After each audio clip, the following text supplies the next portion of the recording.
Let's toast to all the wonderful things the future will bring.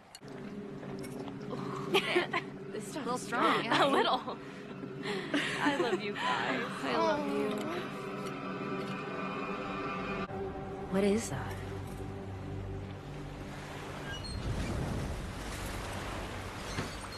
Hey everyone, welcome back to Movie Thoughts. Today we're diving into the new Netflix series, The Eternaut, originally titled El Eternauta, a sci-fi thriller based on the classic 1957 Argentine graphic novel. Now, if you're a fan of post-apocalyptic stories like The Last of Us, this show might pique your interest. Hay algo en el aire, ¿no? Nieve en verano. But it takes a very different approach. Está helado. The Eternaut leans heavily into character-driven storytelling rather than going for massive scale and spectacle. That might surprise some, especially considering the premise. The story kicks off with a sudden, deadly snowfall in sunny Buenos Aires. Imagine a regular warm day being interrupted by a mysterious blizzard that instantly kills anyone exposed to it. The power goes out, chaos unfolds, and bodies fall without explanation. It's chilling, literally and figuratively. But rather than throwing us into action right away, the series takes its time. We follow our main character, Juan Salvo, a man trying to protect his family and survive this bizarre catastrophe. From the very first episode, you know Juan is the heart of the story. He's not a superhero. He's just a regular guy with some useful skills, trying to make sense of a world that no longer makes any sense.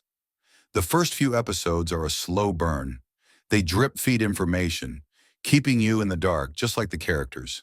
But instead of feeling frustrated, I found myself pulled deeper into the mystery. It's a smart approach.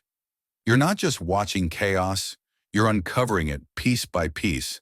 By episode 2, when Juan encounters a group of survivors on a train, and I won't spoil what happens, the intensity ramps up fast.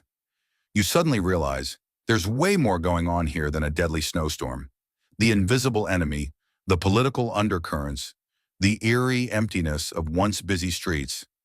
It all comes together in a gripping, unsettling way. What's fascinating is that while the show may feel familiar, maybe even reminiscent of other apocalyptic series, it's actually the source material that influenced many of them.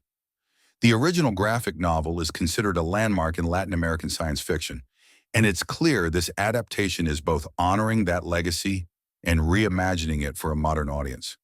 I haven't read the graphic novel myself, but now I absolutely want to. If you have read it, I'd love to hear your thoughts in the comments. How faithful is the adaptation? What did they change? Let's talk. Back to the show, one thing I really appreciated is the way it balances realism with sci-fi horror. The people in this story are ordinary. Some have useful talents, some don't. They're just trying to survive something incomprehensible. That grounded perspective gives the whole thing emotional weight. As for Juan, he's not just a survivor. He's someone who evolves internally and externally into a reluctant leader. There's a powerful realism to his fear, his resilience, and eventually his quiet heroism. Now, I won't lie, The Eternaut doesn't answer all your questions. In fact, the first half of the season is almost entirely build-up, but once you hit the midpoint, things start to unravel quickly. The final episodes dive into the why behind the snowstorm and the invisible threat, and while it doesn't explain everything, it gives you just enough to keep you hooked. That said, the ending will divide some viewers. It doesn't wrap up with a neat bow. Instead, it leaves us hanging, clearly setting the stage for a second season. And with Netflix, well, we know how that can go. So yes, I was a little frustrated by the lack of closure, but I'm also dying to see more. Visually, the series nails a haunting, ominous tone. There were moments that gave me Dark or Black Mirror vibes. The slow, creeping dread, the desolate urban landscapes, the eerie quiet. And the themes? Oh, they're there. Political tension, societal collapse, survival through unity. It's all layered in, waiting to be unpacked. To sum it up, The Eternaut is a slow burn, but it's absolutely worth your time. It's only 6 episodes, and once it kicks into gear, it really kicks in. With its rich atmosphere, strong performances, and thought-provoking themes, This show is a compelling entry in the sci-fi genre and a fascinating reintroduction to a foundational piece of speculative fiction.